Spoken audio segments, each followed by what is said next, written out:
Apa proses selanjutnya lebih gampang? Yang tadi, empat tahapan tadi. Mulai dari pengendapannya, terus penyaringannya, sentrifugasinya, sama pemurniannya, kita tentang crude oil tank. Terus yang tersaring tadi kemana? Yang tersaring tadi, itu nanti kita masukkan ke dalam conveyor, conveyornya nanti kita arahkan ke fluid elevator, diolah lagi, karena masih mengandung minyak. Kalau terjadi proses pendinginan, akan susah proses pemisahan.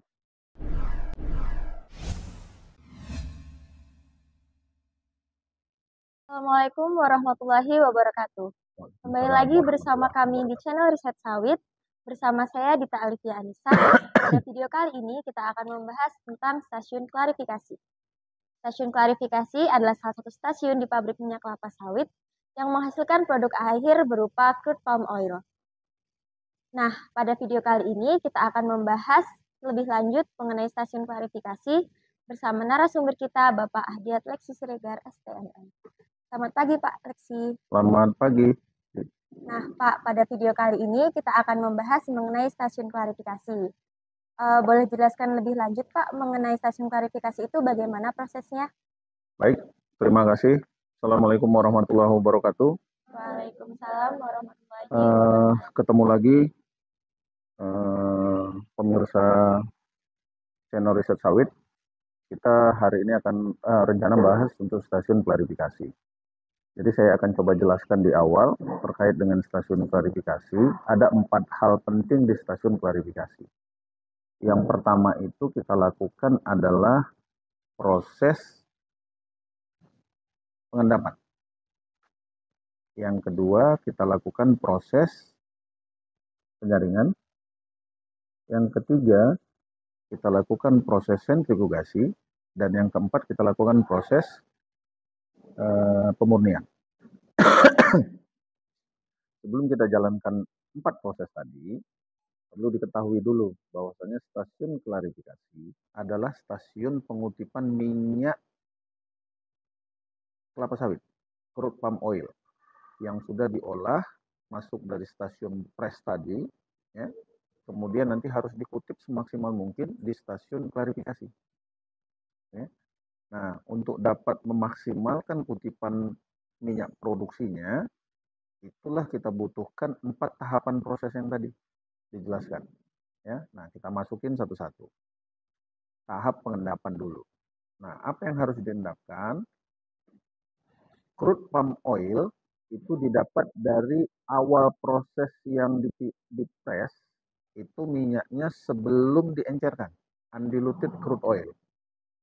Ya, jadi sebelum diencerkan undiluted crude oil, itu minyaknya minyak dari keluaran press itu, yang tadi masih belum diencerkan, kemudian nanti ditambahkan air pengenceran. Kenapa perlu pengenceran di sana? Biar proses selanjutnya lebih gampang. Apa proses selanjutnya lebih gampang? Yang tadi, empat tahapan tadi. Mulai dari pengendapannya, terus penyaringannya, sentrifugasinya, sama pemurniannya, itu nanti lebih gampang. Kenapa? Kalau dia makin encer, makin gampang. Makin gampang apa? Makin gampang dipisahkan. Sehingga makin gampang terbentuk minyak produksinya. Ya, minyak CPO-nya. Nah, kita tambahkan airnya. Berapa banyak kita tambahkan air? Persyaratan untuk penambahan airnya atau kita sebut water dilution itu adalah 1:1 terhadap rendemen minyak. Jadi kalau rendemen minyak produksi di pabrik itu 20%, berarti air yang ditambahkan adalah 20%-nya. 20% terhadap apa, Pak? Terhadap kapasitas olah pabrik. Jadi kalau kapasitas olah pabriknya 30 ton per jam, rendemen minyaknya 20%, berarti air yang ditambahkan adalah 30 ton per jam dikali 20%. Gitu. Ya, segitulah ditambahkan per jam untuk pengenceran. Ya, yang diencerkan tadi undiluted crude oil-nya. Nah, setelah diencerkan, kemudian nanti dari oil gutter itu, tempat pengencerannya kita sebutnya oil gutter, bentuknya seperti talang, itu ngalir sampai ke sentrap tank. Nah, sentrap tank ini dia bentuknya tangki. Tangkinya bisa bentuknya silinder, bisa bentuknya kotak, tergantung desain dari pabrik masing-masing. Dibentuk tangkinya, terus tangkinya ini nanti fungsinya adalah seperti namanya, sentrap tank. Jadi dia memang di sana mentrap, ya, menangkap, merangkap, memerangkap pasir. Jadi di awal itu kita sudah harus pisahkan pasirnya, jangan sampai masuk ke proses. Ya, central tank. Kemudian dari sana nanti dialirkan masuk ke penyaringan. Penyaringannya kita lakukan vibrating screen. Nah, vibrating screen yang kita pakai di sini di awal proses ini adalah vibrating screen untuk tangki crude oil tank. Jadi nanti di crude oil tank itu ada tangki, di atasnya itu kita buat penyaringan. Saringannya itu kita buat 2 tahap. Ya, tahap yang kasar sama tahap yang halus. Posisinya kasar sama halus ini itu adalah besar ukuran saringan. Nanti kita sebutnya mesh. Mesh itu adalah ukuran jumlah lubang dalam 1 inci bujur sangkar. Ya, mesh jumlah lubang dalam 1 inci bujur sangkar. Nah, biasanya di awal proses itu kita gunakan mesh 20 dan mesh 30. Jadi nanti semua yang di atas ukuran mesh 30 itu akan tersaring, di atas ukuran mesh 20 juga akan tersaring. Jadi yang lewat itu adalah ukurannya di bawah mesh 20. Nah, yang lewat ini kemana? Yang lewat ini semuanya nanti kita kumpul di dalam crude oil tank, dalam tangki crude oil tank. Terus yang tersaring tadi kemana? Yang tersaring tadi itu nanti kita masukkan ke dalam conveyor. Conveyornya nanti kita arahkan ke fluid elevator, diolah lagi karena masih mengandung minyak. Kita lanjut yang crude oil tank. Dari crude oil tank nanti kita pompa. Kita pompa masuk ke dalam CST namanya, Continuous Settling Tank, atau di beberapa pabrik itu disebut Vertical Clarifier Tank, CST ataupun VCT. Ya. Nah, masuk ke dalam tangki, kita butuh juga di sini nanti pengendapan lagi. Ya. Kita butuh pengendapan, kenapa harus kita endapkan? Karena harus kita pisahkan. Di sini sudah mulai terpisah minyak CPO-nya. Crude palm oil-nya sudah terbentuk tuh layernya. Nah, lapisannya sudah mulai terbentuk. Nah, pemisahannya ini kita butuh waktu, retention time. Ya.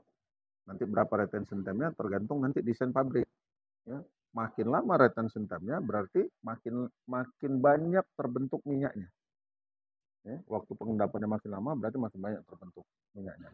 Nah, hanya saja posisinya kalau makin lama nanti dibentuk, posisinya artinya kan yang ditampung juga harus makin besar. Ya, karena makin lama makin besar. Nah, kalau misalnya nanti waktunya nggak sesuai, posisinya misalnya kita nggak mau lama nih, kita mau cepat aja. Nah, nanti kita harus lihat, kalau di retention time-nya tidak tercapai, kemungkinan terpisahnya juga nggak tercapai. Gitu. Sehingga nanti sebagian minyaknya yang harusnya tadi terpisah, malah terikut. Terikutnya kemana? Terikutnya ke sludge namanya. Ya, masuk nanti ke dalam sludge tank. Sementara minyak yang terbentuk tadi dikutip menggunakan skimmer, itu nanti kita masuk ke oil tank. Nah, kita bahas yang minyak dulu, yang paling gampang nih. Setelah terpisah, terbentuk layernya, sekitar 30 sampai dengan 60 cm, kita kutip pakai skimmer. Tujuannya apa? Minyak yang kita kutip ini adalah minyak CPO-nya, crude palm oil, minyak produksi. Nah, ini masuk ke dalam tangki oil tank, ya, clean oil tank namanya. Setelah masuk dari clean oil tank, inilah yang harus kita jaga nanti mutunya. Apa mutu yang harus dijaga? Harus kita pastikan mutu produksinya ini itu adalah kadar air dan kadar kotorannya. Ya. Sementara mutu free fatty acid ini tidak terlepas dari peran pihak kebun. Ya. Jadi nanti di pabrik kita konsentrasi itu adalah kadar kotoran, kadar air. Oke, dari clean oil tank, ya, kita masukkan ke alat yang namanya oil purifier. Ya. Nah, kalau sekarang ini, ya, karena kegiatan maintenance dan lain-lain menyebabkan biaya untuk penggunaan mesin oil purifier ini mahal, itu biasanya diganti dengan menggunakan oil tank lagi ditambahin. Jadi jumlahnya ditambahin. Apa fungsinya jumlahnya ditambahin? Biar retensinya lebih panjang. Nyambung ya. Tujuannya adalah untuk mengurangi kadar kotoran. Ya. Paling efektif itu menggunakan alat. Karena apa? Kalau pakai alat, pakai gaya sentrifugal. Diputar tuh posisinya. Kalau diputar, sudah pasti gaya sentrifugal yang ringan terkumpul, yang berat akan terlempar. Itu kan prinsip gaya sentrifugal. Nah, masuk dari mesin purifier, masuk ke mesin oil purifier, nanti posisinya di sini akan dikurangi kadar kotoran. Setelah dikurangi kadar kotoran, kemudian nanti kita kirim lagi dia ke vacuum dryer. Fungsinya untuk mengurangi kadar air. Setelah kadar airnya dikurangi, kadar kotorannya juga dikurangi, muncullah minyak bersih, crude palm oil, sesuai dengan standar mutu di pabrik kelapa sawit. Ya, itu gambaran untuk minyaknya. Nah, sekarang kita masuk ke dalam sludge. Sludge yang keluaran dari underflow tadi, itu kita nggak mau angkanya lebih dari 8% oil per dry matter. Minyak yang ada di dalam sludge, nggak boleh lebih. Ya, 7-8% posisinya. Tujuannya apa? Biar kerja sludge centrifuge atau sludge separator ataupun decanter nantinya itu nggak berat posisinya di sana. Ya, masuk nih sludge-nya. 7-8%. Masuk ke dalam tangki dulu. Kita kumpulin di dalam tangki. Kenapa harus kita kumpulin di dalam tangki? Biar supaya nanti kita kondisikan sludge-nya. Kalau sludge-nya sedikit-sedikit kita umpan, itu akan mempengaruhi kinerja mesin. Tapi kalau kita kumpulin di umpannya continuous, itu akan mempengaruhi kinerja mesin tadi jadi optimal. Dibanding kalau dia ada sedikit diumpan, ada sedikit diumpan. Nyambung ya? Kenapa kita butuh tangki-tangki di stasiun klarifikasi? Tujuannya itu untuk memastikan stabilitas dari umpan terhadap mesin produksinya. Ya. Masuk ke dalam tangki sludge tank. Sebelum masuk tangki kita saring lagi. Kita saring lagi menggunakan vibrating screen single deck. Karena yang disaring itu hanya sludge. Jadi kita pakai hanya single deck saja. Ukuran meshnya kita pakai yang 40 mesh. Artinya 40 lubang per 1 inci bujur sangkar. Setelah tersaring masuk ke dalam tangki sludge tank, ya, terkumpul, kemudian kita umpan ke sludge centrifuge. Nah, diumpan ke sludge centrifuge ini tujuannya adalah untuk pengutipan minyak yang masih ada di dalam sludge. Makanya nanti di sini kita gunakan gaya sentrifugasi.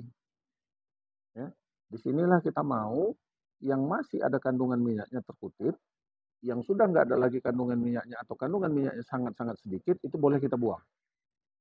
Ya. Fase yang mengandung minyaknya tapi tinggal sedikit, itu kita sebut fasenya adalah heavy phase. Sementara minyak yang masih mengandung, sludge yang masih mengandung minyak, ini kita sebut fasenya fase ringan, light phase. Light phase nanti kita kumpulin ke collection tank, dari collection tank nanti dipompa lagi ke CST. Heavy phase nanti kita masukkan ke dalam pad pit. Nanti dari pad pit masuk ke sludge pit, kemudian nanti dipompa ke final effluent. Nah, ini tadi alurnya. Nah, pengoperasiannya nanti kan tangki ini terisi kosong. Maksudnya terisi kosong itu nanti tangkinya diumpan dan di dalam tangki itu mengalir, itu maksudnya. Ya, jadi terisi ngalir. Sehingga nanti lama-kelamaan karena dia ada tadi yang namanya retention time, ya, waktu tunggu tadi menyebabkan beberapa material yang berat itu sangkut di dalam tangki. Turun lama-kelamaan turun posisinya, mengendaplah di bawah tangki. Nah, karena dia posisi mengendap di bawah tangki, ini mengakibatkan volume tangki berkurang. Semakin berkurang volume tangki, kesimpulannya semakin cepat retention time-nya. Gitu. Kita nggak mau ini, kita mau retention-nya lama. Tapi karena dia penuh tangkinya, makin cepat. Caranya bagaimana untuk kita kembalikan normal?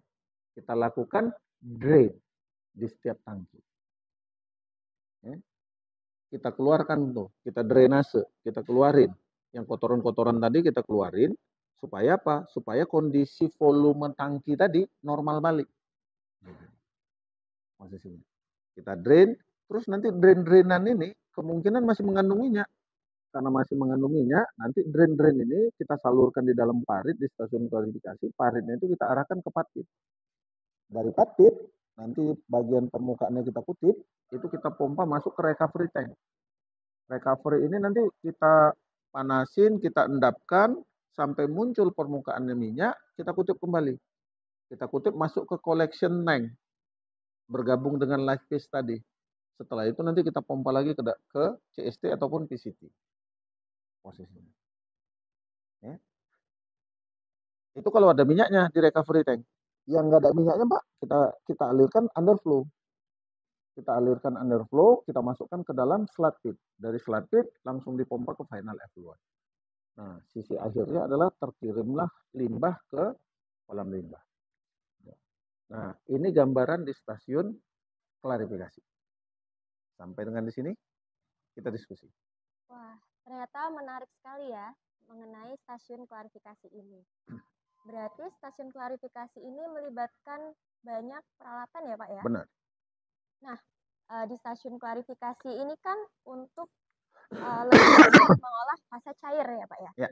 Nah, sifat dari minyak sendiri itu kan mudah membeku jika di suhu yang rendah. Nah, pasti temperaturnya harus dijaga dong Pak, Benar. supaya minyak ini tetap dalam kondisi normalnya.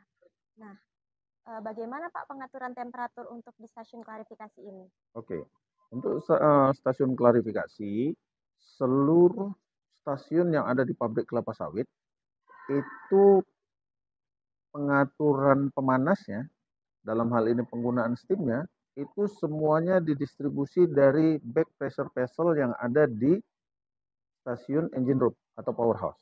Back pressure vessel, BPV namanya. Ya, dari sana nanti didistribusi, ada yang ke stasiun klarifikasi, ada yang ke stasiun and kernel, ada ke stasiun press, ada ke stasiun rebusan. Jadi semuanya didistribusi dari sana. Nah, karena yang didistribusi dari BVV itu tekanannya 3 bar. Karena dia tekanannya 3 bar, nanti kita settinglah penggunaan masing-masing temperatur sesuai kebutuhan masing-masing stasiun. Contoh di klarifikasi. Karena yang kita butuhkan di sana adalah minyak produksi. Minyak produksi ini akan bisa gampang terpisah kalau temperaturnya tinggi. Tingginya itu dalam arti kata sampai dengan 90 derajat Celcius, 90 sampai 95 derajat Celcius. Ya, jangan lebih, karena kalau nanti lebih sebagian bisa terbakar. Kandungan-kandungan di dalamnya bisa terbakar, kandungan di dalam CPU-nya. Nah, kita mau sampai dengan 95 derajat Celcius. Sampai dengan 95 derajat Celcius inilah yang kita atur distribusi dari powerhouse tadi. Masukkan ke dalam tangki-tangki. Bisa nanti dia bentuknya steam inject, bisa juga nanti bentuknya steam coil. Nah, kapan digunakan steam inject, kapan digunakan steam coil? Steam inject biasanya kita lakukan pada saat di awal-awal proses. Setelah nanti temperaturnya tercapai, steam inject-nya kita berhentikan. Kita maintain, kita jaga temperatur ini menjadi temperatur yang diinginkan. Itu kita gunakan steam coil. Nah, di sanalah kita jaga temperatur semua tangki. Semua tangki kita jaga 90 sampai 95 derajat Celcius. Pak, kenapa harus semua tangki, Pak? Nah, gambarannya begini. Kalau misalnya kita contohkan fluida itu adalah cair, salah satu contohnya. Ada air dingin, ada air panas. Kemudian nanti air dingin kita masukkan ke air panas. Airnya jadi hangat, bukan panas. Dan nggak dingin. Airnya jadi hangat. Biar supaya airnya tetap panas, air yang dingin ini harus kita panasin. Nah, ini kita jaga maintain. Ini yang kita disebut tadi maintain-nya, kita jaganya. Makanya semua tangki kita berikan temperatur. Dan angka temperaturnya harus dekat-dekat. Kalau enggak nanti yang satu jadi mendinginkan fungsinya. Nah, kita nggak mau. Kalau terjadi proses pendinginan, akan susah proses pemisahan. Wah, ternyata banyak hal yang perlu diperhatikan ya di stasiun klarifikasi ini. Nah, Pak mau tanya lagi nih. Nah, tadi kan ada untuk mutunya itu dijaga. Ya. Nah, bagaimana Pak di pabrik kelapa sawit ini usahanya untuk menjaga mutu tersebutnya? Oke. Untuk menjaga mutu yang tadi, mutu itu hanya dijaga produksi. Jadi produksi itu hanya minyak CPO. Nah, dijaga mutunya. Apa yang dijaga mutunya? Kadar air, kadar kotoran. Ya. Kemudian apa lagi? FFA. Ya. Kan tadi FFA ini salah satu maintenance-nya adalah di kebun. Jadi kalau dari kebun itu kirim buahnya bagus, FFA-nya bagus. Kalau dari kebun kirim buahnya jelek, ya FFA-nya jelek. Gitu. Nah, apa yang bisa konsentrasi pabrik? Kadar kotoran, kadar air. Nah, kalau kadar kotoran ini bagaimana? Gambarannya begini. Kalau kadar air itu 0,15 misalnya, kadar kotoran ini 0,015. Kecil angkanya. Tapi kecil angkanya ini kalau akumulatif, dikumpulkan dalam jumlah banyak, kan lumayan gede juga hasilnya gitu. Karena totalnya kan posisinya. Nah, nanti totalnya inilah yang akan ketahuan pada saat nanti dikumpulkan produksinya. Di mana produksinya dikumpulkan? Di storage tank. Tangki timbun, tangki storage posisinya. Jadi produksi setiap hari dikumpulin di sana. Ya, setelah dikumpulin di sana, kalau ada nanti kontraknya penjualan, baru bisa dijual. Dijual ini sesuai dengan permintaan buyer. Buyer itu minta persyaratannya apa? Mutu. Kadar kotoran, kadar air. Nah, tadi yang pertama kita jaga kadar kotoran. Bagaimana? Ya salah satu caranya pakai alat.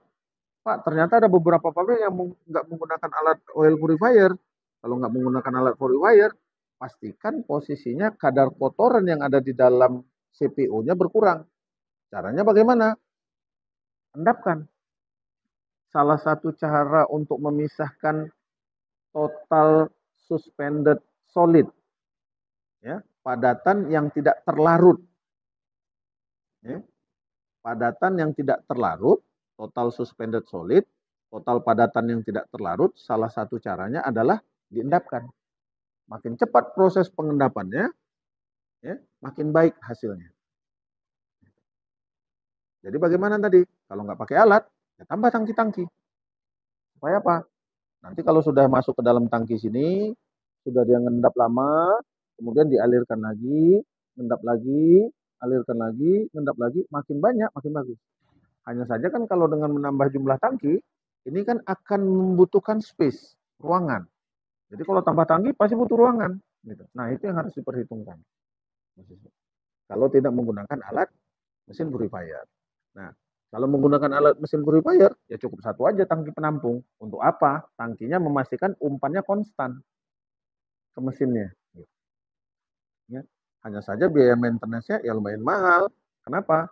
Karena kan sebenarnya mesin purifier ini kan mesin yang digunakan juga di pabrik susu untuk pemurnian susu, gitu. Jadi memang bahannya stainless steel dan bisa kita setting otomatis, gitu. Nah memang ya memang mesin mahal, gitu. Jadi maintenance-nya juga kan dia mesinnya mahal, ya maintenance-nya ikut sesuai dengan harga. Gitu. Nah, selesai nanti dari urusannya kadar kotoran, kita pompa nih, masuk ke dalam vacuum dryer. Untuk apa? Untuk mengurangi kadar air. Caranya bagaimana? Caranya tadi yang minyak yang sudah dikurangi kadar kotorannya tadi, masih ada kandungan airnya. Airnya ini kita usahakan terpisah. Bagaimana caranya terpisah? Kita gunakan namanya vacuum dryer. Vacuum dryer ini dia nanti bisa menggunakan vacuum pump, bisa juga menggunakan steam ejector. Tergantung nanti desain di pabriknya. Kalau steam ejector berarti nanti ada jalur steam yang harus masuk ke jalurnya vacuum dryer. Kalau menggunakan vacuum pump, ini hanya instalasi pompa untuk vacuum dryer posisinya. Ya. Intinya minyak yang tadi masih mengandung air dimasukkan ke dalam satu tabung. Di tabung ini kita percikkan. Apa pentingnya kita percikkan? Biar semakin cepat terpisahnya antara minyak dengan partikel airnya. Setelah makin cepat terpisahnya, kita jaga temperaturnya, kemudian kita isap posisinya. Nah, kenapa disebut vakum, Pak? Karena kita mau pengkondisian tekanan. Ya. Kondisinya bagaimana? Di dalam tangkinya kita buat minus 1 atm. Apa fungsinya kita buat minus 1 atm atau minus 76 cm Hg? Apa pentingnya? Biar supaya temperatur yang tadinya normal di kondisi ruangan, kita buat di dalam ruangannya kondisinya minus, temperatur ini kondisi yang sama turun. Ngerti ya? Biar supaya nanti turun. Kalau misalnya di sini 100 derajat dia air itu nguap, kalau kita buat kondisinya vakum, di dalam ini di dalam alat ini nggak sampai 100 derajat, airnya sudah nguap. Nyambung ya? Vakum. Kenapa kita buat vakum? Kita turunkan di sana tekanan. Fungsinya untuk memastikan yang tadi posisinya di sini air nggak nguap, masuk ke dalam sini, airnya nguap. Nah, itulah nanti dihisap sama vakum pump dan steam ejector tadi. Ya, terus sirkulasinya sepanjang proses sampai proses selesai. Prosesnya begitu. Itu untuk menjaga kadar air, kadar kotoran dan kadar air. Selesai dari kadar air, ini nanti keluar, produksi yang keluar dari vacuum dryer, itu langsung kita pompa masuk ke storage tank sebagai minyak produksi. Nah, sebelum masuk ke dalam storage tank, nanti harus kita analisa. Apa yang kita analisa? FFA, kadar air, kadar kotoran, kadar air. Itu kita analisa. Kita buat titik sampel nanti satu sampel sebelum masuk ke dalam storage tank. Begitu cara jaga. Nah, ada tidak temperatur lain yang harus dipantau selama operasi biar hasilnya itu maksimal?